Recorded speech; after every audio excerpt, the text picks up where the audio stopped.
Pemerintah melalui Kementerian Komunikasi dan Informatika mengusulkan 7 perubahan materi dalam rancangan undang-undang mengenai perubahan kedua atas Undang-Undang Nomor 11 Tahun 2008 tentang Informasi dan Transaksi Elektronik atau ITE.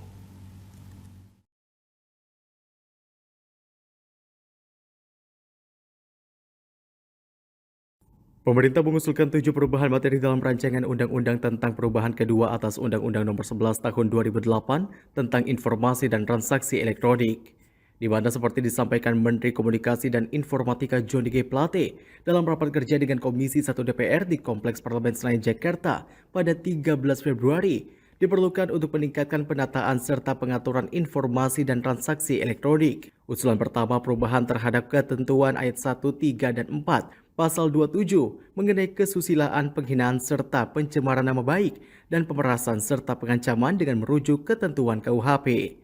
Kedua, perubahan ketentuan pasal 28 sehingga hanya mengatur ketentuan mengenai berita bohong atau informasi menyesatkan yang menyebabkan kerugian material konsumen. Ketiga, penambahan ketentuan pasal 28A di antara pasal 28 dan pasal 29 mengenai ketentuan sara dan pemberitahuan bohong yang menimbulkan keonaran di masyarakat. Keempat, penambahan ketentuan penjelasan pasal 29 mengenai perundungan.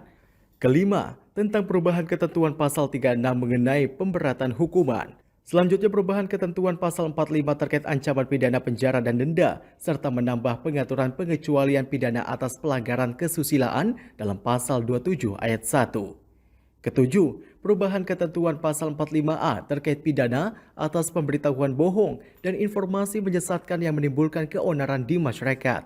Di luar Undang-Undang ITE, Johnny juga menyatakan tidak berlakunya 10 ketentuan dalam pasal 622 ayat 1 huruf R Undang-Undang Nomor 1 Tahun 2003.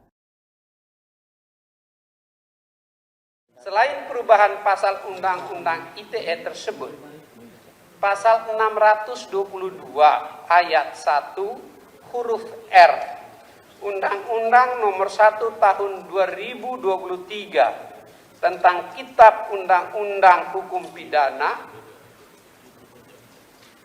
terdapat ketentuan dalam Undang-Undang ITE yang dicabut. Sementara itu, Abdul Haris Al-Masyari yang memimpin rapat mengatakan pembahasan perubahan kedua Undang-Undang ITE akan segera dilakukan setelah masa reses.